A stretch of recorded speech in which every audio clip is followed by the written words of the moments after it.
Olá pessoal, tudo bem com vocês? Bem-vindos para mais um vídeo do Evangelho segundo o Espiritismo.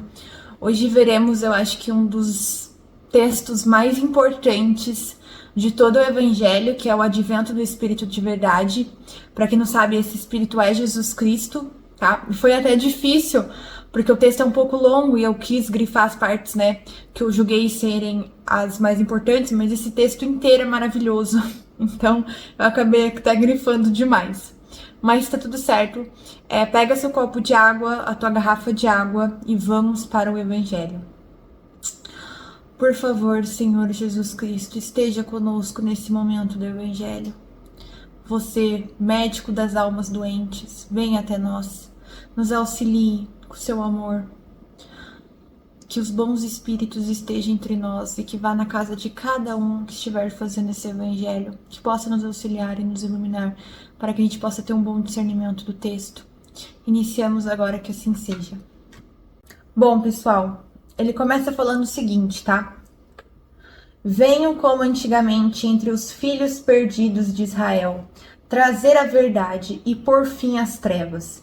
Escutai-me, o Espiritismo, tal como antigamente minha palavra, deve lembrar aos incrédulos que acima deles reina uma verdade soberana, o Deus bom, o grande Deus que faz germinar a planta e ergue as ondas. Então, primeiramente, que ele assemelha a vinda dele aqui à Terra, para o povo de Israel, atualmente para nós, com o Espiritismo. O Espiritismo, caso você não saiba, é o Consolador Prometido.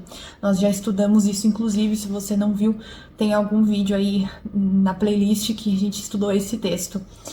E ele fala que ele veio trazer a verdade e pôr fim às trevas. O Espiritismo faz isso. O Espiritismo complementa as palavras do Cristo ditas na época que Jesus veio à Terra e também complementa, tudo, gente. Traz a luz mesmo e põe fim às trevas.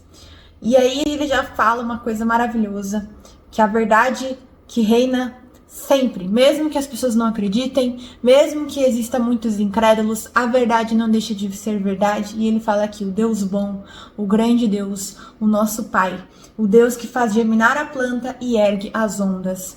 E aí ele deixa muito claro, vinde a mim todos vós que sofreis.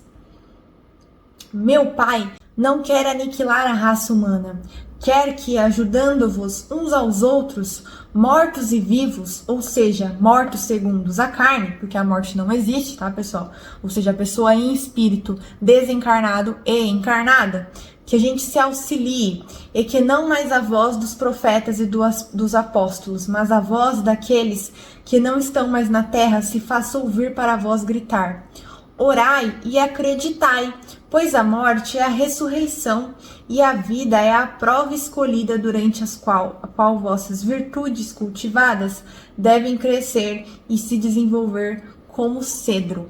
Então, gente, começa falando o seguinte, que todo esse sofrimento, todas essas dores, o mundo do jeito que está atualmente, não é porque Deus quer aniquilar a raça humana ou quer que a gente sofra. Claro que não, Deus quer que a gente seja feliz.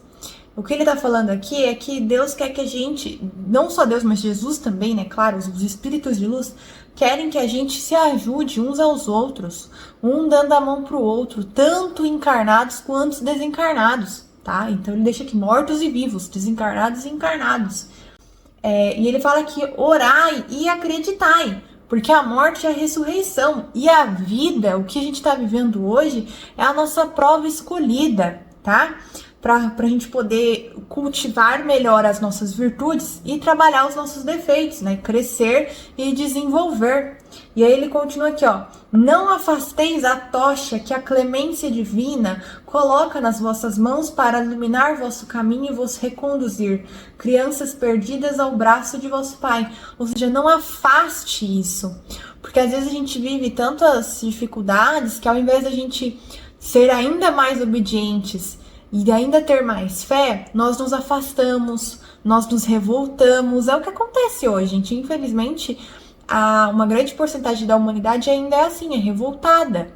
né? Não entende e obedece, mesmo às vezes não entendendo, porque, por exemplo, eu mesmo, tem coisas que acontecem na minha vida que eu também não compreendo de certa forma, mas eu sei que existe um propósito maior, graças ao Espiritismo, né, que eu aprendi isso, por trás de tudo. Então eu aceito e obedeço, mesmo que seja difícil, busco ter mais fé.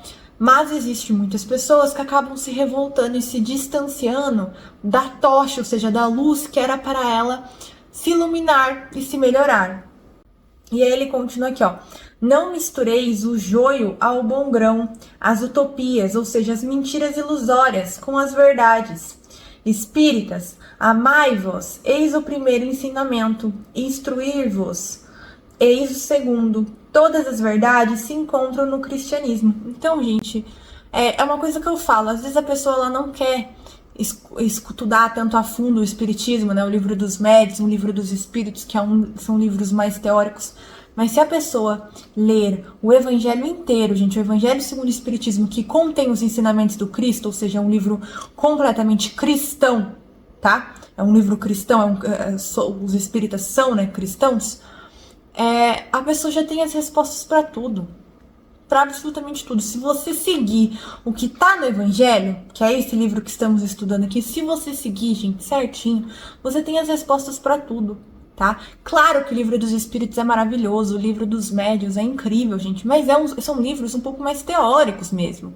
São para tirar nossas dúvidas, né? Para entender mais do mundo dos espíritos, do mundo invisível, tá? Claro que é maravilhoso e eu recomendo, mas de fato, gente, todos os ensinamentos contêm os ensinamentos de Cristo. E através do Evangelho segundo o Espiritismo, a gente pode compreender pelo viés espírita. Ou seja, não a distorção das palavras de Cristo. Não há isso. O Evangelho é claro. E só você querer ler, só você querer saber que você encontra. E aí ele continua aqui, ó. Jesus, o Cristo é o vencedor do mal. Sede vós os vencedores da incredulidade. Então aceite, gente. Se você tá tendo essa oportunidade de conhecer, de aprender, aceite Jesus. Aceite todo esse conhecimento e abrace da melhor forma possível. As coisas não vão ser fáceis, mas são maravilhosas. E no final vale cada esforço e cada dedicação que você fez. E aí ele continua aqui, ó. Eu venho ensinar e consolar os pobres deserdados.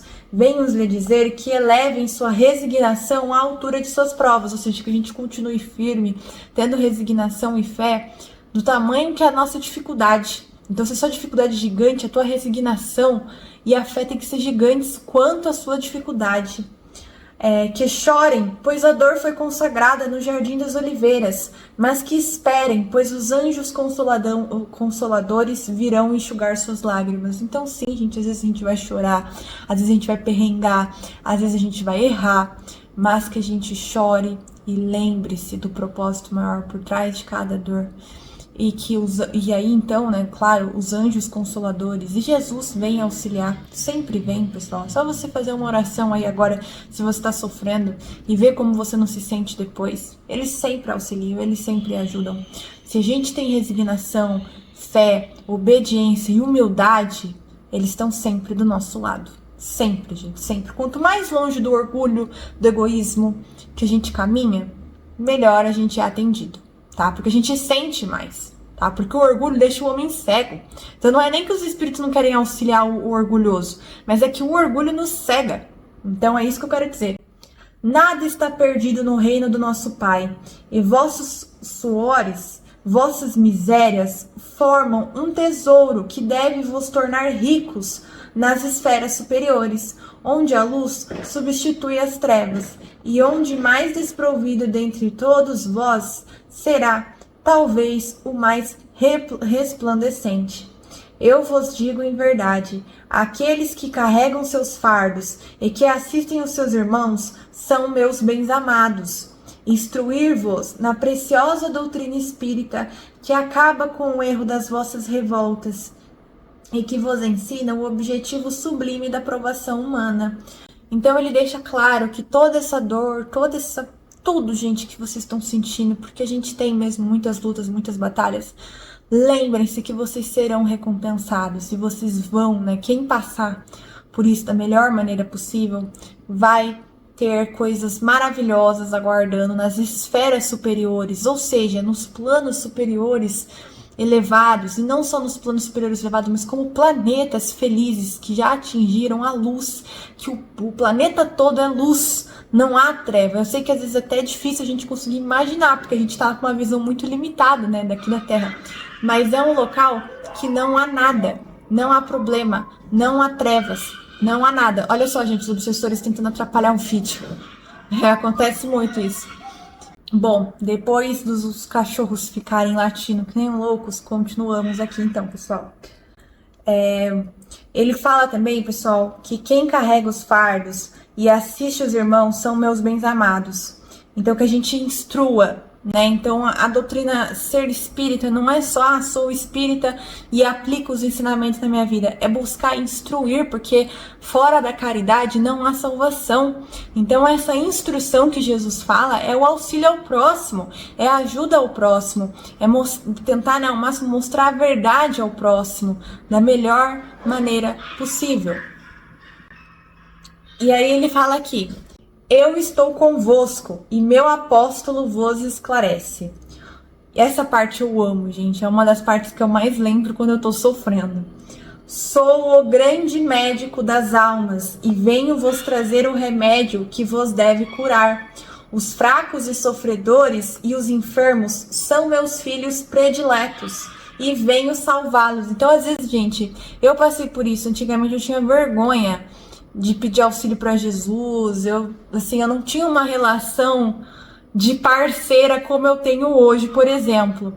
Eu tinha vergonha, eu achava que ele não ia me escutar, né? Não que ele não ia me escutar, eu sabia que ele ia me escutar, mas assim, tinha um certo bloqueio. Eu acho que muitas pessoas são assim, porque algumas pessoas eu percebo que pensam que Jesus não escuta quando a gente tá sofrendo e quando a gente tá mal, sendo que é esses filhos, nós, almas doentes, que precisam de auxílio, e é esses filhos que ele gosta. Não que ele não goste dos filhos que estão bem resolvidos, é claro que ele gosta, mas ele vem na nossa assistência. E aí ele fala o seguinte: não procureis em lugar nenhum a força e a consolação, pois o mundo é incapaz de dá-las. Então, que a gente encontre em Jesus, na fé no futuro, na resignação, forças para superar o que a gente esteja vivendo. Aí ele fala: amai e orai. Gente, orem muito, tá? Oração é divina, tá? Deus consola os humildes e dá força aos aflitos que a imploram. Seu poder cobre toda a terra, por toda a parte. Ao lado de cada lágrima, ele colocou um alívio que consola. Então, gente, Deus consola todos nós, Deus está com todos nós nesse exato momento. E quem pede, Deus auxilia. Possam todos os espíritos sofredores entender essa verdade. E ao invés de protestar contra as dores, os sofrimentos morais que aqui na terra são vossa herança, tomai por lema estas duas palavras: devotamento e abnegação, e sereis fortes, pois elas resumem todos os deveres que a caridade e a humanidade vos impõem. Então, o que ele quer dizer com isso? Que os espíritos sofredores, ou seja, todos nós, porque todos nós sofremos, ao invés de protestar e ir contra o sofrimento e a dor, que a gente o aceite da melhor maneira possível. E ele fala que tome por duas palavras: devotamento e abnegação. Pois isso nos fará fortes, tá? Pois elas resumem todos os deveres que a caridade e a humanidade vos impõem. Ai, gente, esse texto é um dos meus textos favoritos, e é esse tipo de texto que dá aquela alívio no coração e uma certa fé, né? Nos auxilia na fé. Eu espero que, se você esteja passando por algum momento de sofrimento, que esse texto possa ter dado uma aquecidinha no seu coração. Você não está sozinho. Todos nós sofremos, todos nós temos dores. E é nesse momento que você tem que se apegar ainda mais em Jesus, ainda mais na espiritualidade, ainda mais a Deus, tá? Vou fazer a prece de encerramento e aí vocês podem tomar a água de vocês, tá bom? Muito obrigada, Senhor Jesus. Muito obrigada, Deus. Muito obrigada a todos os bons espíritos por essa oportunidade de elucidação maravilhosa que tivemos hoje. Encerramos esse evangelho, que assim seja. Eu aguardo vocês agora amanhã. Um beijo, tchau!